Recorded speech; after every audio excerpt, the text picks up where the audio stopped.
പറയുന്ന പോലെ എല്ലാ ക്യാൻസറുകളുടെയും അടയാളങ്ങളും ലക്ഷണങ്ങളും നമുക്ക് ഇങ്ങനെ പറഞ്ഞ് തരാൻ പറ്റില്ല. അതിൻ്റെ ആവശ്യവും നമുക്കില്ല.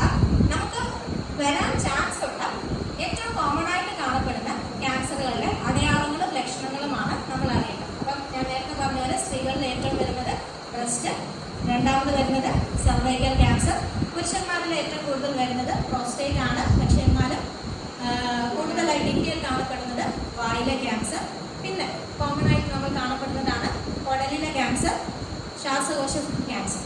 ഓക്കെ, അപ്പോൾ ഈ 6 ക്യാൻസറുകളാണ് നമ്മൾ പ്രധാനമായിട്ടും ഇവിടെ നിന്ന് ഫോക്കസ് ചെയ്യുന്നത്. ഇത് ഞാൻ ജനറലായിട്ടൊരു പിക്ചർ കൊടുത്തേ ഉള്ളൂ. ഫസ്റ്റ് ബ്രസ്റ്റാണ് ഉദ്ദേശിക്കുന്നത്. നമുക്ക് ഡീറ്റെയിൽ ആയിട്ട് വരാം. എനിവേ, ഒരു മുഴ കണ്ടാൽ നമ്മൾ എന്തായാലും ഇവാലുവേറ്റ് ചെയ്യും. നമ്മൾ ആദ്യമേ പറഞ്ഞു, വേദന ഉള്ളതായാലും ശരി ഇല്ലാത്തതായാലും ശരി അത് ഒരു കൺസേൺഡ് ആയിട്ടുള്ള ഒരാളെ കാണിച്ച് അത് കുഴപ്പമില്ല എന്നുള്ളത് നിങ്ങൾ ഉറപ്പാക്കാം. പ്രത്യേകിച്ചും പുതിയതായി വന്നൊരു മുഴ അല്ല എങ്കിൽ പണ്ടേ അവിടെ ഉണ്ടായിരുന്നു, പക്ഷെ അടുത്തിടെയായിട്ട് പെട്ടെന്ന് അതിനൊരു വളർച്ച, അല്ലെങ്കിൽ അടുത്തിടെയായിട്ട് അതിൽ പെട്ടെന്നൊരു വേദന, കുറെ നാളായിട്ട് അവിടെ വെറുതെ ഇരുന്നൊരു സാധനമാണ്, പെട്ടെന്ന് അതിനൊരു വളർച്ച അല്ലെങ്കിൽ പെട്ടെന്നൊരു വേദന അല്ലെങ്കിൽ എന്തെങ്കിലും ഒരു ബുദ്ധിമുട്ട്, കയ്യിലാണെങ്കിൽ കയ്യിൽ നീര് വരാം, അങ്ങനെ എന്തെങ്കിലും ഉണ്ടെങ്കിൽ അപ്പം തന്നെ നിങ്ങൾ ഒരു കൺസേൺഡ് ആയിട്ടുള്ള ഒരു ഡോക്ടറിനെ കാണും.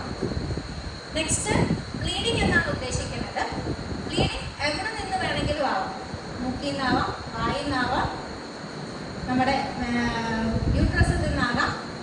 ഓക്കെ, മലം പോകുമ്പോൾ കണ്ട ബ്ലഡ് ആകാം, യൂറിൻ പോകുമ്പോൾ കണ്ട ബ്ലഡ് ആകാം. ഇതെല്ലാം തന്നെ ക്യാൻസറിനല്ല ഞാൻ പറയുന്നത്.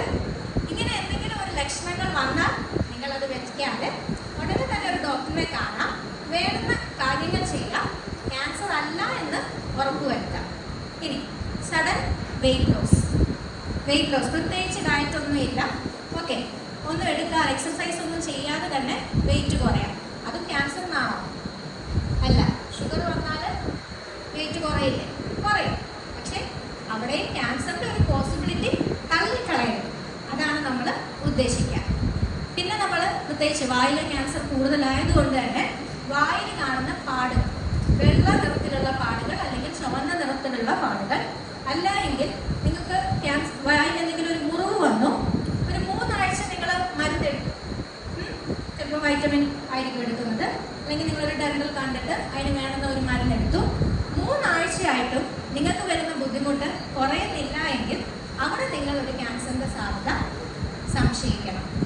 ഞാൻ ഇൻ ജനറൽ എല്ലാവർക്കും എല്ലാ ക്ലാസ്സിലും പറയുന്ന ഒരു കാര്യമാണ്. എല്ലാ കാര്യങ്ങളും നമുക്ക് പറഞ്ഞു കൊടുക്കാൻ പറ്റില്ല.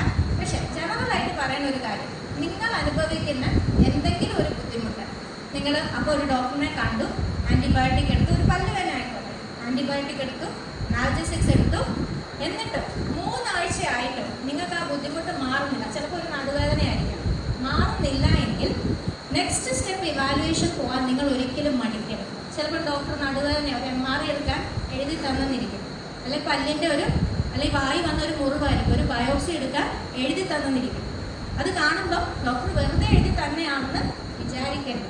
ആ നെക്സ്റ്റ് സ്റ്റെപ്പ് ഇവാലുവേഷൻ ചെയ്യാൻ നിങ്ങൾ തയ്യാറായാൽ മാത്രമേ ഈ പറയുന്ന ഏർലി സ്റ്റേജിൽ നമുക്ക് ഇപ്പം എന്തെങ്കിലും ഉണ്ടെങ്കിൽ തന്നെ കണ്ടുപിടിക്കാൻ പറ്റുള്ളൂ.